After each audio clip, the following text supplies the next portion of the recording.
j'espère que tu vas bien. Aujourd'hui je te retrouve pour le test du Huawei Nova 12S que je te fais après l'avoir eu pendant 2 semaines en tant que smartphone personnel. T'es prêt à me suivre? Eh ben c'est parti.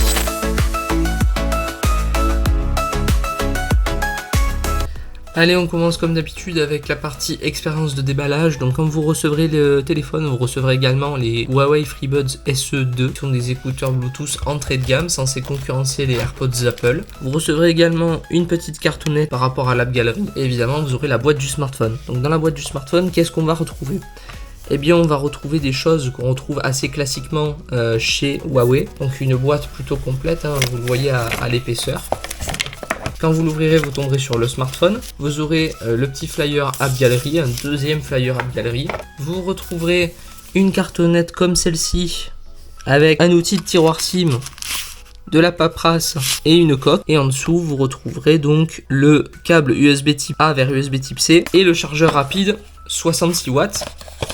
Puisque oui, Huawei fournit le chargeur, hein, n'est-ce pas Honor? Je vais me forcer de le rappeler, mais bon, toutes les marques qui enlèvent le chargeur, pour moi, c'est pas, je trouve vraiment pas ça génial, et encore que j'ai cru comprendre que Oppo allait s'y mettre aussi, et ça, j'avoue, ça me fait un peu chier, quoi. Que Oppo ont toujours été réputés pour fournir de très bons chargeurs dans les boîtes, et là, bon, fini. Avec les derniers, là, notamment le Reno 11F. Donc, maintenant qu'on a vu un petit peu l'unboxing de ce Nova 12S, on va parler du smartphone en lui-même. Vous le voyez, je le tiens à la main, on va passer à la partie design immédiatement. Avant de passer à la partie design, voilà, je vous montre, voici la coque qui était fournie donc avec le téléphone. Donc c'est une coque silicone souple, transparente, de plutôt bonne qualité, ça englobe bien le téléphone, ça protège un peu l'écran, ça protège un peu le module photo, même si on va y revenir, j'ai eu quand même quelques petites frayeurs avec, mais ça c'est pas très important.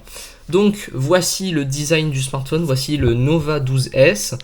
Ou plutôt devrais-je dire le Nova 11, puisque oui, ce Nova 12S, c'est en fait un Nova 11 avec des couleurs supplémentaires. Si vous prenez la version noire, c'est clairement un Nova 11, mais là on a une couleur exclusive pour le coup au Nova 12S, donc c'est un bleu avec des jolis reflets. Je sais pas s'il se voit bien à la caméra, oui apparemment on les voit un peu. Là vous voyez quand même que c'est un smartphone plutôt joli. Il est très fin, il mesure 6,7 mm d'épaisseur et pèse seulement 167 grammes, donc en main, tous les jours, c'est un véritable bonheur. Franchement, j'ai jamais eu un smartphone aussi confortable entre les mains, et pourtant, j'aime pas trop tout ce qui est rebord plat et tout le bordel. Mais là, j'avoue qu'un smartphone comme ça, c'est plutôt cool. Donc, ici, sur le dessous, vous aurez votre tiroir SIM, votre port USB-C, un micro principal et votre premier haut-parleur. De ce côté-là, donc du côté droit, vous aurez le bouton power et les boutons de volume. Du côté gauche, vous aurez rien. Et ici, vous aurez un micro secondaire ainsi qu'un deuxième haut-parleur. Ce smartphone possède des haut-parleurs stéréo. Et à l'arrière, triple capteur photo, qui est assez joli je trouve, mais qui ressort quand même pas mal. Ce qui fait que bon là, clairement si je pose le téléphone, il est un peu bancal. Donc c'est pas génial, mais bon, c'est pas le pire côté bancal que j'ai vu de ma vie, donc ça va. Donc là à l'avant, écran 6,7 pouces OLED, 120 Hz, non adaptatif pour le coup celui-ci. Bon, c'est un peu dommage, mais bon, on peut faire avec. Donc du coup, ça fait qu'on peut le bloquer sur 120 Hz. Que dire de cet écran? Il est très beau, très fluide. Les bordures, comme vous pouvez le constater, elles sont plutôt symétriques, elles sont extrêmement fines. On va pousser la luminosité à fond les ballons pour que vous puissiez un peu voir ce que ça donne les bordures. Donc voilà, regardez un petit peu les bordures, vous voyez. C'est quand même assez fin. Donc c'est un écran plat pour le coup. Donc du coup c'est quand même plus résistant en cas de chute. C'est un écran avec une très forte luminosité. Pour tout vous dire, je crois que c'est l'écran le plus lumineux que j'ai eu à prendre en main depuis que j'utilise des smartphones. C'est-à-dire que ce téléphone, en plein soleil, ne se contentait pas simplement d'être correctement lisible, il était lumineux en plein soleil. Alors à part sous vraiment une très forte luminosité, ça ne devrait pas vous faire défaut. Alors avant que j'oublie, niveau design, ce smartphone est fait essentiellement de plastique. L'arrière c'est du plastique, le côté c'est du plastique, mais c'est du plastique mat, presque un peu rugueux, qui est très agréable au toucher et qui a de très jolis reflets. Donc c'est clairement un design presque haut de gamme que nous a fait Huawei avec ce petit Nova 12S, et moi je trouve ça très appréciable. On a fait le tour du design. Je vous propose maintenant qu'on passe à la partie présentation directement, logiciel et tout ça. Donc lorsque vous arriverez sur ce téléphone de chez Huawei, ou Huawei, ça dépend comment vous voulez le prononcer, ça c'est à vous de voir. Vous arriverez sur l'interface Emotion UI en version 14. Et Emotion UI 14, comment vous dire, c'est grosso modo HarmonyOS. Vous avez en fait beaucoup de fonctionnalités de HarmonyOS. Ça par exemple, vous voyez, c'est mon écran d'accueil sur Emotion UI 14. Et si mes écrans d'accueil sur mes smartphones tendaient jusqu'à présent à se ressembler, celui-ci n'a absolument rien à voir. Pour la simple et bonne raison qu'il est assez épuré, mais il est assez épuré puisque nous avons donc des fonctionnalités comme l'empilement de widgets qui me permet tout simplement d'empiler en fait plusieurs petits widgets sympas, comme voilà le widget santé, le widget musique, le widget appareil photo, météo, agenda, notes, plein de petites choses. Et vous pouvez également avoir donc vous avez également des fonctionnalités propres à HarmonyOS au niveau des icônes des applications. Il vous suffit juste de mettre le doigt vers le haut et vous voyez que vous accédez à des fonctionnalités directement dans l'icône de l'application. Donc ça, ça vient d'HarmonyOS, hein. Donc en fait globalement là vous avez un HarmonyOS 3, il en est de même si on regarde par rapport au centre de contrôle. Et ensuite donc dans vos paramètres vous avez une petite suite de personnalisation, je vais vous la montrer, voilà. Donc comme vous pouvez le constater, vous pouvez changer les icônes, l'Always on Display, le fond d'écran. Vous avez pas mal de fonds d'écran sympas aussi, notamment le fond d'écran que j'utilise actuellement qui change en fonction du temps. Ça j'avoue c'est pas mal comme fonctionnalité, j'aime bien. On peut modifier la disposition de l'écran d'accueil, etc. Enfin, c'est une interface qui est quand même plutôt personnalisable, pas autant avancé que du ColorOS de chez Oppo, mais quand même, Huawei a bien progressé là-dessus. Et au global, c'est une interface qui est très agréable à utiliser. Ça ne rame pas, c'est super fluide, les animations sont franchement belles. C'est une des plus belles interfaces, je pense, en termes d'animation que j'ai eu à voir entre les mains. J'avais bien aimé Emotion UI 12, mais là, avec toutes ces petites fonctionnalités, j'avoue que j'apprécie vraiment utiliser ce téléphone au quotidien. Alors, on va parler un petit peu de ce qui fâche les applis Google. Vous le voyez, je les ai. Donc, il est possible de les installer grâce à un projet open source qui s'appelle MicroG. Je vous ai fait un tuto que j'ai dû déjà sortir ou que je sortirai dans la foulée. Voilà, ça s'affiche ici en fiche. Et donc du coup, vous pouvez aller voir comment installer les applis Google nativement sur votre smartphone Huawei. Si néanmoins vous ne voulez pas galérer avec les applis Google natives, vous pouvez toujours installer G-Space ou comme moi Gbox, qui est en fait un espace virtuel qui virtualise un peu votre téléphone, qui cache son identité, ce qui vous permet d'accéder aux applis de Google. Même si MicroG le fait de manière plus officielle et en soi c'est pas vraiment compliqué à mettre en place. Allez, on se retrouve pour un petit test de la partie multimédia. Donc là on fait un petit test d'écran.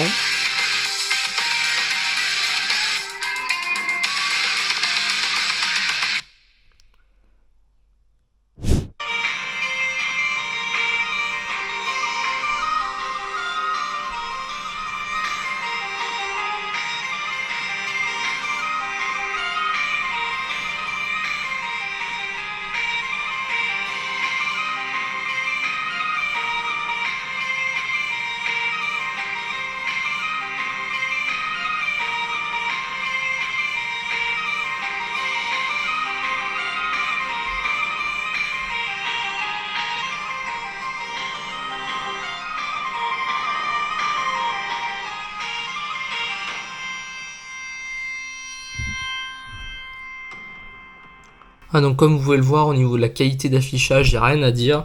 C'est propre, hein, c'est Huawei, c'est un écran OLED, on a l'habitude. Comme j'ai dit, luminosité qui est quand même très très bonne. Ça c'est vrai que c'est quand même un gros plus, que même là il y a pas mal de lumière et vous voyez qu'on voit bien l'écran quand même. Et au niveau maintenant de la musique. Allez, pour continuer sur la partie multimédia, donc petit test des haut-parleurs. Haut-parleurs stéréo dans ce smartphone. Donc, un de ce côté. Et un de ce côté.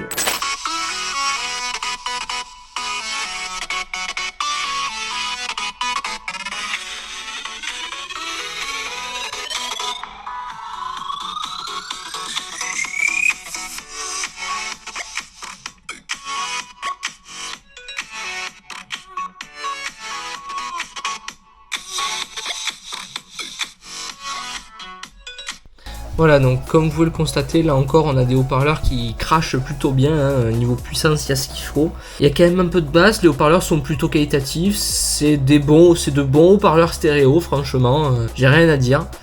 C'est vrai que bon, Au niveau de la symétrie, on la retrouve comme toujours et je pense qu'il n'y a quasiment aucun smartphone dont les deux haut-parleurs sont symétriques niveau puissance. Si vous en avez trouvé un, n'hésitez pas à m'en faire part. Je suis curieux de savoir. Mais en tout cas, on a quand même une très très belle copie ici de la part de Huawei. Niveau sécurité, vous pouvez rentrer un code ou un schéma, utiliser la reconnaissance faciale 2D du capteur selfie ou utiliser le capteur d'empreinte.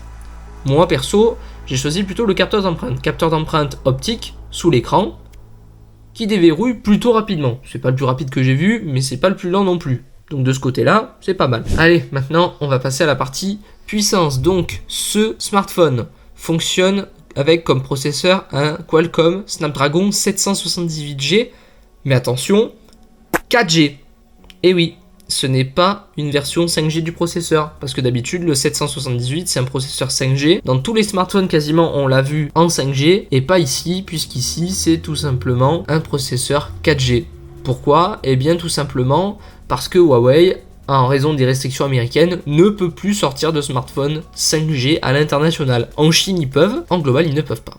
Donc on se retrouve avec un Snap 778 qui est entre guillemets bridé, mais on a quand même un bon score en toutou de 580 419 points, ce qui est plutôt bon, hein. C'est dans une bonne moyenne de milieu de gamme. Le Snapdragon 7S génération 2 a à peu près le même score sur le Poco X6 que j'ai testé, je crois que c'était 578 000 ou 580 et quelques, la photo s'affichera.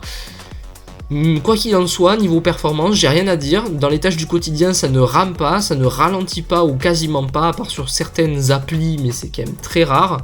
Le smartphone se montre tout à fait capable en termes de gaming, par contre, attention, il chauffe. Et c'est un problème de date sur la série Huawei Nova, puisque depuis que les Huawei Nova ont ce processeur, ils ont une forte tendance à chauffer, à surveiller de ce côté-là. Même si pour le coup, là où j'avais réussi à mettre le Nova 9 en sécurité pour ne pas qu'il surchauffe de trop, celui-ci, malgré le fait qu'il a beaucoup chauffé, je n'ai pas réussi à le mettre en sécurité. Donc je pense qu'ils ont quand même bien travaillé sur le design thermique. Ensuite donc on va avoir du Geekbench, voilà les captures d'écran, donc le Geekbench CPU, voilà un petit peu notre score. Je vous invite à aller comparer avec le Poco X6 qui est un téléphone, un smartphone avec des composants similaires en termes de puissance. Et enfin le 3D Mark Slingshot Extreme avec un score de 5075, plutôt bon score, meilleur qu'apparemment 60 et quelques % des appareils, donc c'est quand même un plutôt bon score. Donc niveau performance, ce Nova 12S, ce n'est pas un monstre, hein, bien sûr, ça reste un milieu de gamme, mais il est tout à fait capable pour toutes vos tâches du quotidien et même pour du jeu dans des conditions plutôt correctes. Quand j'ai vu 4500 mAh pour la batterie de ce petit Huawei Nova 12S, là je me suis dit, ça va être un peu compliqué, j'avais un peu peur. Et au final, franchement, ça va. En utilisation normale, c'est-à-dire réseaux sociaux, multimédia, YouTube, tout le bordel, la journée, elle s'envisage plutôt tranquillement avec 5 à 6 heures d'écran allumé. La journée et demie, c'est même totalement faisable. Maintenant, nous allons passer à la partie photo. Et donc, du coup, on se retrouve à l'arrière du smartphone. Donc, comme je l'ai dit, 3 capteurs à l'arrière, dont 2 qui vous seront vraiment utiles. Ce seront ces deux-là. Capteur principal ici de 50 mégapixels, un Sony IMX 766 d'après les infos que j'ai, ça vient de Kimovil. Un capteur qui ouvre à f1.8 qui fait 1 sur 1,56 pouces, donc c'est quand même un assez gros capteur qui capte pas mal de lumière avec une ouverture assez large, donc qui capte aussi pas mal de lumière. Un capteur ultra grand angle de 8 mégapixels, provenance inconnue, ouverture f2.2. C'est un capteur ultra grand angle qu'on a depuis des années chez Huawei, donc on l'avait déjà sur le Nova 9, on l'a à nouveau sur le Nova 12S. Et un troisième capteur de 2 mégapixels, profondeur de champ, qui ne vous servira pas à grand chose, à part si vous faites des portraits. Et à l'avant, capteur selfie de 60 mégapixels, oui monsieur, oui madame, 60 mégapixels sur un capteur selfie, c'est quand même assez impressionnant, et je vous avoue que j'avais hâte de tester la qualité de ce capteur, et vous verrez, comme moi je pense, vous ne serez pas déçus, il est plutôt bon pour du selfie. Allez, on passe à l'application appareil photo avant d'entamer le test, donc c'est une application appareil photo classique. Donc vous avez des modes assez classiques, un mode photo, un mode portrait, un mode photo nocturne, un mode ouverture variable puisque Huawei ont l'avantage d'avoir une ouverture virtuelle, donc vous pouvez ici la modifier. Vous avez un mode vidéo également, un mode vlog, donc c'est un mode dual view, donc vous pouvez changer la dual view, et un mode plus, donc vous avez plusieurs modes intéressants. Vous avez notamment de la super macro qui est vachement sympa à utiliser puisqu'elle utilise le capteur ultra grand angle, et je vous avoue que moi pour une fois j'ai vraiment aimé faire de la macro. C'est le premier téléphone avec lequel je prends vraiment le temps de le faire. Donc on a les modes après classiques, panorama, timelapse, ralenti, tout ça. Les modes que vous retrouvez quasiment dans chacun des téléphones, donc je vous laisserai faire une pause pour regarder tous les modes évidemment. Et sans plus attendre, eh bien on va passer au test photo. Donc il y aura de la musique et quand il y aura besoin de commenter, ce sera la voix de synthèse de la chaîne qui commentera. Allez, c'est parti. Wesh les potes, quelques précisions liées au vocabulaire avant de commencer. Alors UGA, c'est l'abrégé d'ultra grand angle, vous verrez écrit 16 mm sur le filigrane de la photo. Pour le reste, vous verrez principal pour le capteur principal 27 mm sur le filigrane. Puis zoom fois quelque chose dès que je zoomerai avec le capteur. Vous avez compris? Allez, c'est parti.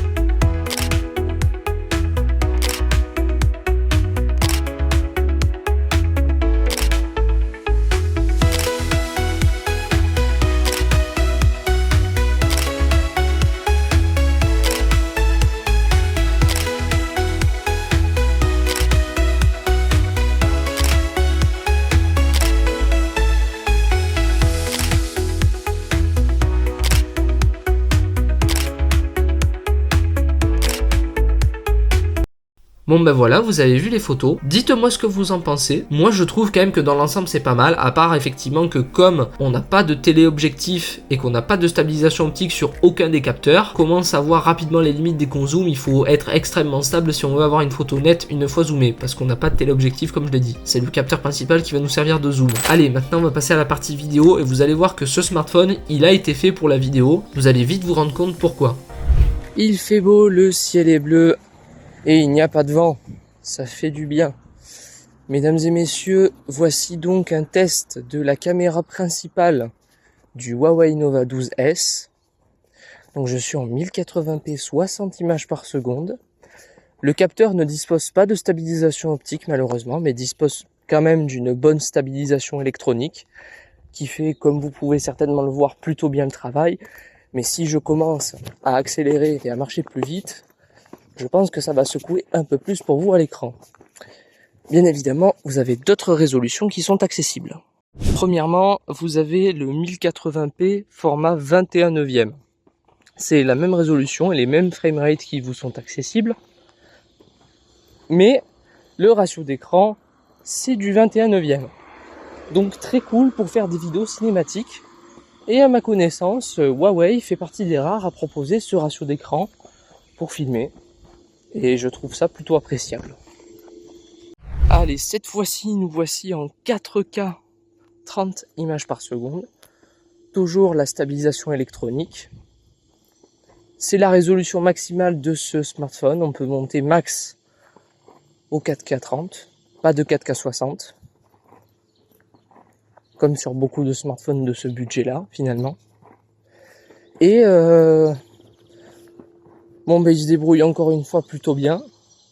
La qualité est bonne. Vous pouvez également faire du 720p, 30 ou 60, mais cette résolution n'est pas forcément la plus intéressante. Vous avez du 1080p, donc 16/9 et 21/9 à 30 et 60 images par seconde. Et de la 4K, 30 images secondes. Dites-moi ce que vous pensez un petit peu des couleurs, du son, tout ça. Pour l'avoir testé en condition d'utilisation, réalisation de vlog, je peux vous dire qu'il est très bon. En termes de réduction de bruit du vent, puisque j'ai tourné toute ma vidéo au parc Spirou-Provence il y a 2 jours, et il y avait énormément de vent. Pourtant, eh bien on entendait quand même ma voix. Et nous voici en selfie donc.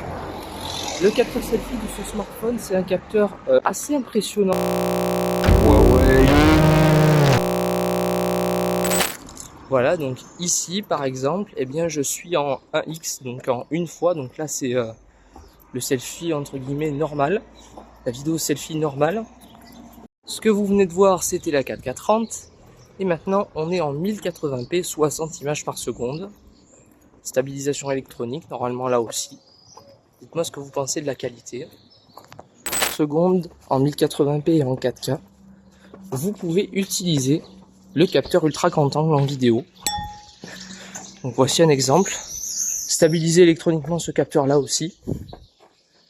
Donc une plutôt bonne stabilité. Même si bon, en termes de couleur, je pense qu'il doit être un peu moins bon que le principal. Allez, il est l'heure de la conclusion. Alors, quoi penser de ce petit Huawei Nova 12S qui est en fait un Nova? Eh bien, ce smartphone est selon moi intéressant, mais pas à l'achat. Qu'est-ce que je veux dire par là? Je veux dire par là que le smartphone regorge de petites choses sympathiques, notamment une interface logicielle particulièrement bien faite et optimisée, donc du coup il en découle une bonne autonomie malgré la petite batterie, une recharge qui est rapide et qui est bien optimisée aussi, une puissance qui est correcte, sans être folle à ce prix-là, c'est quand même plutôt correct. Une partie photo sympathique, même s'il y a mieux à ce prix-là, et une partie vidéo qui est quand même assez surprenante, surtout en selfie où ce smartphone se débrouille clairement bien mieux que ses rivaux à n'importe quel niveau de prix. Donc là-dessus, c'est vrai que c'est un smartphone intéressant pour ça, mais il n'est pas intéressant à l'achat pour, selon moi, 3 raisons. Déjà, le rapport qualité-prix lui-même par rapport aux composants qui ont été placés dedans n'est pas dingue. Malheureusement, j'ai envie de vous dire, c'est presque inévitable pour eux parce que comme ils vendent moins, ils sont obligés de vendre plus cher pour continuer à survivre, et ça crée un peu un cercle vicieux. Je pense que vous voyez où je veux en venir.